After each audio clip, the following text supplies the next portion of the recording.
Yeah, I'm not worried about spreading the minutes around as much as I'm worried about winning.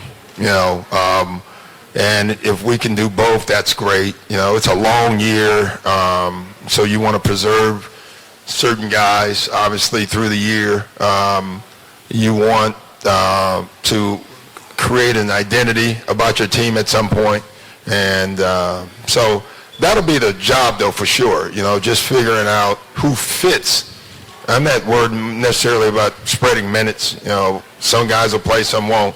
But who fits together the best will be my challenge. I mean, I think we were all tired at the end of the run there in the playoffs, but I would be willing to bet that every player that plays in the playoffs is tired.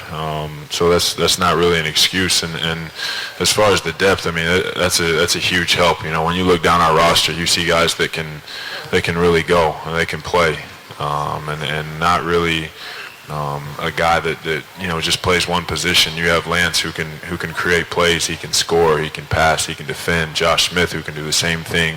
Paul. Wesley Johnson. I mean, you can go on down the line and you can name a whole bunch of guys that have a lot of talent and can do a lot of different things for us. So I think that bench depth is going to be huge for us. But again, we have to put it all together. And we all have to be on the same page. Doc is a great teacher in that he talks about the process. He talks about every day getting better. The different things that you start doing in training camp, they sort of define you and your team.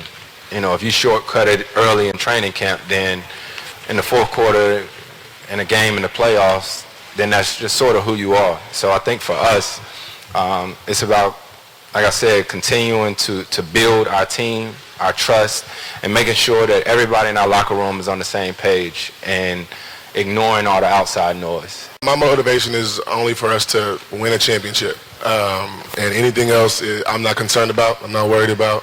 I'm concerned about the guys in the locker room and us getting better every day, every night. And that's all I can do. I'm not from Dallas, I'm from Houston. So it's not anything that I worry about much at all. Just happy to be back with these guys is it. I think my whole game plan for this 82-game season is long. I'm not the young player I used to be. I know my minutes are going to be down. So, I think the idea is to be able to get through the season injury-free and hopefully just be fresh for the playoffs, man. Come April, May, possibly June. That's where I want to be at my best to help this team. So, whether he plays me as a starter, whether he plays me off the bench, whether he plays me 15, 16 minutes, I'm willing to take on any role, just as long as we win a lot of games.